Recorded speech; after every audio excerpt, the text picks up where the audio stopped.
তো দেখো বন্ধুরা, আমি দুপুরবেলা বেরিয়েছিলাম আর কি, মানে একটু দরকার ছিল, একটু ব্যাংকে গেছিলাম। আমার ভাইয়ের জন্য, সেই ভাইয়ের সেই জামা কেনার ব্যাপার ছিল, বলেছিলাম না, সে তো যেতে পারিনি কো যাবো বলে। তো সেই জন্য আর কি বেরিয়েছিলাম। তো বললাম ব্যাংকের কাজটা মিটিয়ে আসি।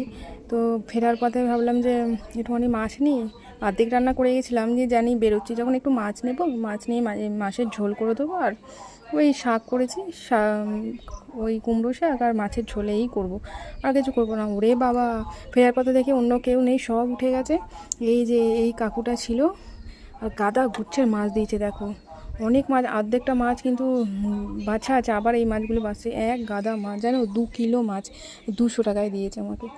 মানে মানে 180 টাকা, পরে 180 টাকা বললে, কিন্তু আমি এত তাড়াহুড়োর মধ্যে ছিলাম, আমাকে আর 20 টাকা না ফেরত দেয়নি, আমি তাড়াহুড়ো করে চলে এলাম। তো এই 200 টাকায় দিয়ে দিয়েছে, আমি আর পরে আর কিছু তাড়াতাড়ি করে চলে গেলাম, আর নিলাম না আর কি। যাই হোক, তো এত দিয়েছে মাছ, না কি বলবো বন্ধুরা, মানে বেলা হয়ে গেছে, তো অনেকটা বেলা হয়ে গেছিলো, তো আমি নেবো না, কিছুতেই নেবো না, সেই জোর জুলুমবাজি করে সেই দিল, নিয়ে যাও নিয়ে যাও, কম টাকায় নিয়ে যাও, বেশি টাকা না। আর বাড়ি গিয়ে আমার এত এত বেলা হয়ে গেছে, আজকে প্রচুর দেরি হয়ে গেছে।